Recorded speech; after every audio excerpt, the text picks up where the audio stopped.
नमस्कार, welcome to my channel. मैं हूँ मनीषा। दोस्तों, आज हम आपको एक ऐसे वृक्ष के बारे में बताएंगे जो कि आप अपने घर में लगाते हैं तो आपको माता लक्ष्मी की कृपा प्रदान होगी। दोस्तों, बहुत ही सकारात्मक ऊर्जा से भरपूर है ये वृक्ष और इसे आप अपने गमले में पौधे के रूप में भी लगा सकते हैं। वैसे तो बहुत बड़ा होता है ये पेड़, लेकिन गमले में बिल्कुल आसानी से लगाया जा सकता है और इसको लगाने से आपके मान-सम्मान में वृद्धि होगी, आपके घर में माता लक्ष्मी का आगमन होगा और भगवान शिव की कृपा प्राप्त होगी। दोस्तों, हम बात कर रहे हैं बिल्व पत्र के बारे में, यानी कि बेल के वृक्ष के बारे में। बेलपत्र की महिमा आप सभी को पता है। बेलपत्र भगवान शिव के पूजन में इस्तेमाल किया जाता है। जैसा कि मैंने आपको शिव पूजा से संबंधित कई वीडियो दी है, जिसमें बेलपत्र के बारे में आपको अलग-अलग जानकारियां भी दी हैं। तो आज के वीडियो में हम आपको बताएंगे कि बिल्व वृक्ष आप अपने घर के किस दिशा में लगाते हैं, तो किस लाभ से आप लाभान्वित होते हैं और साथ में अगर आप अपने घर पे लगा रहे हैं तो कैसे उसका पूजन करें, उसकी महिमा क्या है, पत्तियों को हमें किन-किन दिन तोड़ना चाहिए। जैसे कि हिंदू सनातन धर्म में बहुत सारे जो हमारे वृक्ष होते हैं, पेड़-पौधे होते हैं, उनमें देवता निवास करते हैं। तो ऐसे ही एक ये वृक्ष है जो बिल्व का वृक्ष है। इस पे माता पार्वती और भगवान शिव की कृपा रहती है और जो पत्तियां होती हैं उनमें माता लक्ष्मी की कृपा होती है। तो इस तरह से बहुत ही लाभ वाला ये वृक्ष है। आप अपने घर में जरूर लगाएं। बहुत ही सकारात्मक ऊर्जा से भरपूर होता है। जैसे कि तुलसी का पौधा हमारे घर के लिए बहुत ही शुभता भरा होता है। उसको लगाने से हमारे घर में वास्तु दोष दूर होता है, सकारात्मक ऊर्जा मिलती है, नकारात्मक ऊर्जा का विनाश होता है। उसी प्रकार से ये बिल्व वृक्ष है। तो हम आपको बेल की पत्तियों को दिखाना चाहेंगे। दोस्तों, हमने अपने घर पे लगा के रखा हुआ है। अभी सर्दियों के मौसम में काफी थोड़ा छोटा पौधा है, तो छोटी-छोटी पत्तियां आती हैं, आप देख सकते हैं बिल्कुल पास में। ये 3 पत्तियों वाला होता है बिल्वपत्र। और भी हैं, बिल्कुल छोटी-छोटी होती है इस तरह से। तो ये आप देख सकते हैं। इन्हीं 3 पत्तियों वाले बिलपत्र का इस्तेमाल शिव पूजा में किया जाता है। जो कटे-फटे पत्तियां होती हैं, जैसे ये है एक बड़ा बिल्कुल कटा सा है, तो इन पत्तियों का इस्तेमाल हम शिव पूजा में नहीं करते हैं। वैसे भी भगवान की पूजा में अच्छी-अच्छी और सुंदर चीजों का इस्तेमाल हम अपने देवताओं को अर्पित करते हैं। तो उसी भाव से और वैसे नियमानुसार भी अच्छी चीजों का इस्तेमाल करना चाहिए। तो यदि आप हमारे चैनल पर पहली बार आए हैं तो चैनल को सब्सक्राइब जरूर करें। सब्सक्राइब करने के लिए बेल आइकन को प्रेस करें, जिससे हमारी वीडियो की नोटिफिकेशन आपको सबसे पहले प्राप्त हो।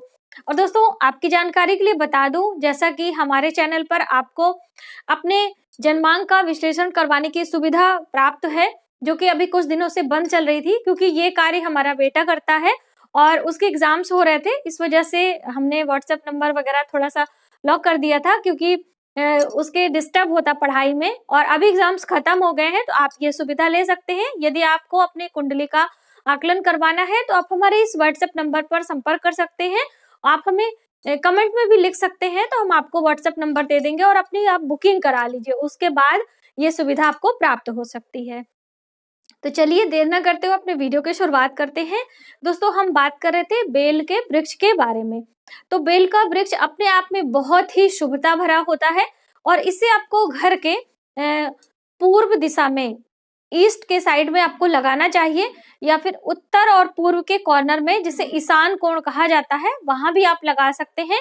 वहां पर लगाने से आपको धन की प्राप्ति होने के योग बनते हैं।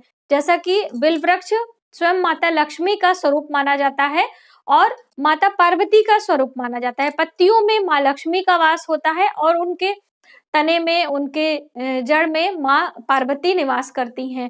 और भगवान शिव भी, जैसे कि शिव और शक्ति एक ही हैं, तो माता पार्वती और भगवान भोलेनाथ दोनों की कृपा रहती है। तो इस तरह से यदि आप वहां पे ईशान कोण में बिल वृक्ष को लगाते हैं और समय समय पर पूजन अर्चन करते हैं और वहां के स्थान को बिल्कुल साफ सुथरा रखें, तो आपको बहुत ही लाभ मिलता है। यदि आपको अपने जीवन में मान सम्मान की प्राप्ति चाहिए, यश चाहिए, आप चाहते हैं कि चारों दिशाओं में आपका नाम हो, तब आप ऐसी दशा में बिल वृक्ष को पश्चिम दिशा में लगाएं। ऐसा करने से भी आपको काफी मान सम्मान की प्राप्ति होती है और आपको लाभ होता है। वैसे भी जहाँ भी आप कहीं भी आप घर के किसी भी कोने में लगा सकते हैं, हर जगह से सकारात्मक ऊर्जा ही आपको प्राप्त होती है। बिल वृक्ष जो होता है वो अपने आप में बहुत ही शुभता भरा होता है। कहीं भी आप जा रहे हैं, जैसे कि आप मुख्य द्वार पे भी लगाते हैं, तो यदि बेल के वृक्ष का दर्शन मात्र से ही आपके सारे कार्य बनने लगते हैं। तो इस पे एक कहावत भी है, आगे बेल पीछे केला, फिर देखो किस्मत का खेला। कहने का अर्थ है कि यदि आप मुख्य द्वार पे बेल का वृक्ष लगाते हैं और अपने घर के पीछे साइड में केले का वृक्ष लगाते हैं, जैसा कि केले के वृक्ष में भगवान विष्णु का निवास होता है और केले के वृक्ष को दरवाजे पे नहीं लगाया जाता है। इसीलिए जब भी आप अपने घर पे केले का वृक्ष लगा रहे हैं तो आप अपने घर के पीछे हिस्से में रखें। और जैसे कि अभी सभी लोग फ्लैट में रहते हैं तो उनके यहाँ इतनी जगह नहीं होती है, तो आप अपनी बालकनी में, पीछे साइड की बालकनी में रख सकते हैं या फिर छत पे रख सकते हैं। यदि आपके यहाँ ऐसी सुविधा नहीं है कि आप अपने घर के पीछे साइड में केले का वृक्ष रखें, तो आप ना लगाएं। पूजन के लिए आप किसी मंदिर में जा सकते हैं या केले के वृक्ष का चित्र लेकर आप पूजन कर सकते हैं।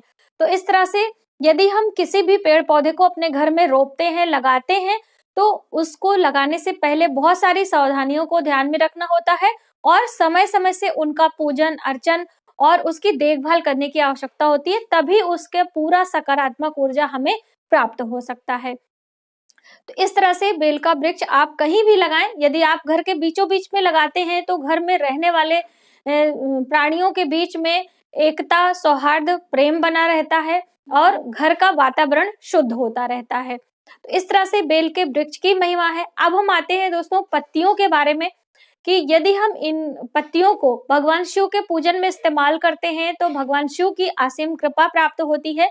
और जैसे कि भगवान शिव के पूजन में बेल का जो पत्ती होता है वो उल्टा चढ़ाया जाता है। जैसे अन्य सामग्रियां जब भी हम पूजन करते हैं तो जैसे प्रकृति में उत्पन्न होती हैं उसी तरह से हम देवताओं को अर्पित करते हैं, लेकिन बेल की पत्ती ही एक ऐसी है जिसे हमको उल्टा चढ़ाना होता है। कहने का अर्थ है कि शिवलिंग पे जब भी हम अर्पित करते हैं तो चिकना वाला भाग नीचे और खुरदुरा वाला भाग ऊपर रखते हैं, क्योंकि माता लक्ष्मी का स्वरूप माना जाता है और माता लक्ष्मी को माता का आदर देते हुए भगवान शिव अपने मस्तक पर विराजमान करते हैं। ऐसे जब भी आप बेल पत्तियों को भगवान शिव पर अर्पित करें तो इस बात का जरूर ध्यान रखें।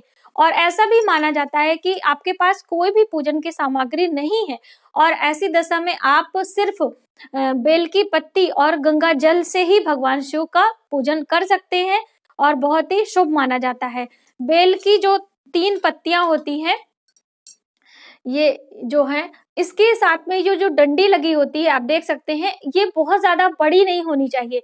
ऐसा भी कहा जाता है शिव पुराण के अनुसार जो बिलपत्र की ये डंडियां होती हैं काफी बड़ी नहीं होनी चाहिए। और यदि आप बड़ी डंडियों के साथ में शिवलिंग पर ये बिलपत्र अर्पित करते हैं तो ये डंडियां वज्र के समान मानी जाती हैं और शिव पूजन में ये निषेध है। तो इसलिए जब भी आप ये चढ़ाएं, अर्पित करें तो इस बात का जरूर ध्यान रखें।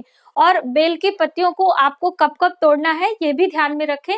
जैसे कि तुलसी की पत्तियों को तोड़ने के लिए कुछ विशेष दिन होते हैं और कुछ दिनों में हमें नहीं तोड़ना होता है। तो ऐसे ही बेल की पत्तियों को भी तोड़ने के लिए कुछ विशेष सावधानी आपको रखनी होती है। किन किन दिनों में आपको नहीं तोड़ना है ये आप जानकारी लें। बेलपत्र को आपको अमावस्या तिथि, पूर्णिमा तिथि, संक्रांति, महीने में हर महीने एक संक्रांति आती है, जैसे अभी मकर संक्रांति आई थी, तो इस प्रकार से हर महीने एक संक्रांति आती है, उस संक्रांति के दिन या फिर सोमवार के दिन भी आपको बिल्व पत्र नहीं तोड़ना चाहिए। जैसे कि भगवान शिव का पूजन अधूरा माना जाता है बिल्व पत्र के बिना, तो आप एक दिन पहले ही उतार के पत्तियों को रख लें, क्योंकि बेलपत्र कभी भी बासी नहीं माना जाता है। और ऐसा भी कहा गया है कि यदि आपके पास बेलपत्र नहीं है और आप शिव मंदिर यानी कि शिवालय गए हैं, तो जो अन्य कोई भी बेलपत्र को चढ़ा के शिवलिंग पर गया है, आप प्रार्थना करते हुए उस बेलपत्र को लें और गंगा जल से शुद्ध करके वापस से आप चढ़ा सकते हैं मंत्रों द्वारा। तो इस तरह से बेलपत्र को कभी भी आपको बासी या फिर अनादर नहीं करना चाहिए, ऐसी भी मान्यता है। स्कंद पुराण में यहाँ तक बताया गया है कि बेलपत्र के अभाव में सूखे जो बेलपत्र सूख जाते हैं उनका चूर्ण बना के भी आप शिवलिंग पर अभाव में चढ़ा सकते हैं।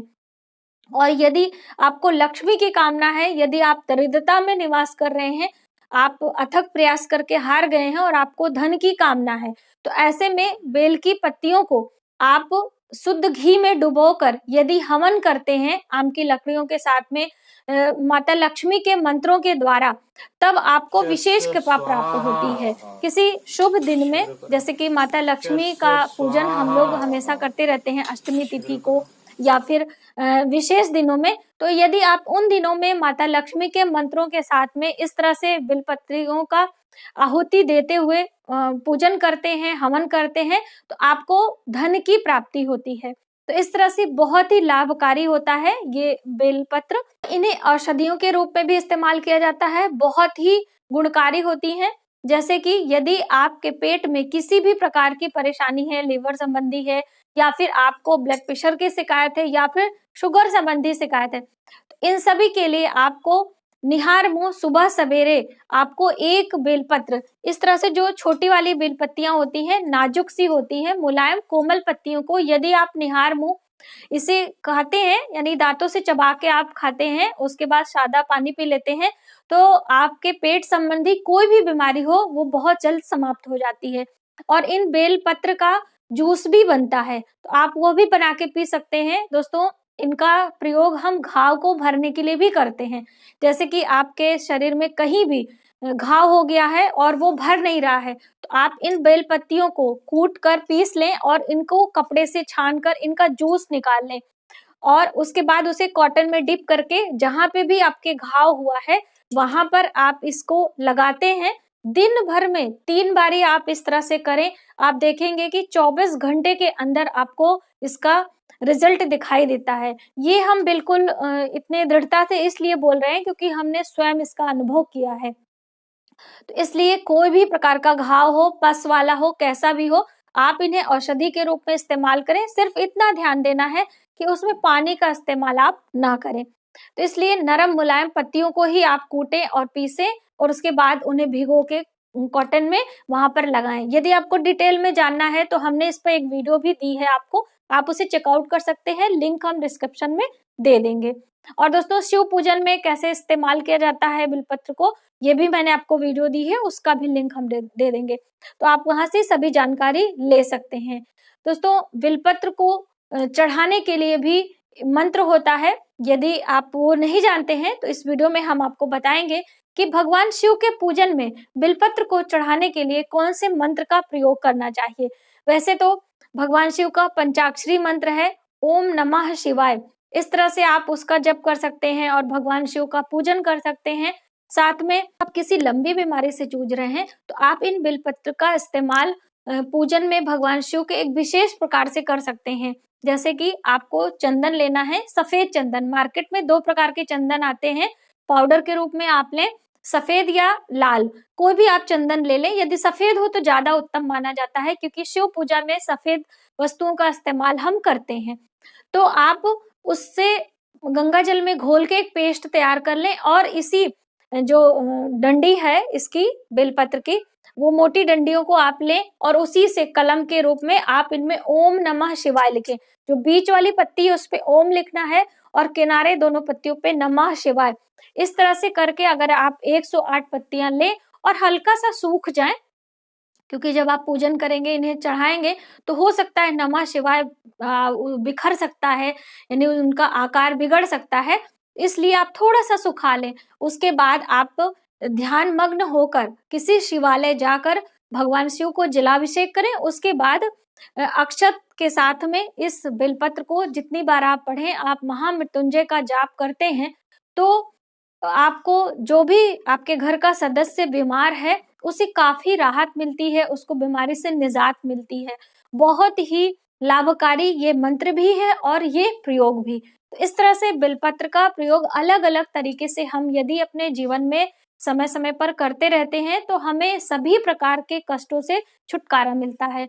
वैसे भगवान शिव के शरण में यदि आप रहते हैं तो आपको लाभ ही लाभ मिलता है, आपसे कुछ नहीं होता है। प्रतिदिन आप भगवान शिव का ध्यान करते हुए एक बेलपत्र किसी भी शिवालय में जाके थोड़ा सा गंगा जल के साथ भगवान शिवलिंग पर अर्पित करते हैं तो आपके सभी प्रकार के कष्टों से छुटकारा होता है। तो इस तरह से आप करें। और दोस्तों भगवान शिव के पूजन में जो ये बिलपत्र होता है, इससे आपको कैसे इसकी महिमा बताई गई है, हम पहले आपको संस्कृत में बताते हैं, उसके बाद फिर उसका अर्थ भी हम आपको बताएंगे। त्रिदलम त्रिगुणाकारम त्रिनेत्रम च त्रिधायुतम त्रिजन्म पाप संहारम बिलपत्रम शिवार्पणम। आप बोलकर भगवान शिव पर बिलपत्र चढ़ा सकते हैं। अब हम जानते हैं दोस्तों कि इसका हिंदी में अर्थ क्या है। 3 दलों वाला एक बिलपत्र 3 गुणों से परिपूर्ण होता है और यदि इसे हम महादेव के ऊपर अर्पित करते हैं तो हमारे 3 जन्मों के पापों का नाश होता है। इतना महत्वपूर्ण और गुणकारी ये बिलपत्र होता है। तो इस तरह से बहुत सारे गुण है दोस्तों, एक वीडियो में सभी चीजें संभव नहीं हो पाएंगी, तो हम आपके लिए कुछ दिनों बाद और भी वीडियो लेकर आएंगे इस तरह की। तो आज की वीडियो में बस इतना ही। यदि हमारी जानकारी आपको थोड़ी सी भी हेल्पफुल लगे तो प्लीज हमारी वीडियो को लाइक करें, शेयर करें, सब्सक्राइब जरूर करें न्यू वीडियोस के लिए। Thank you.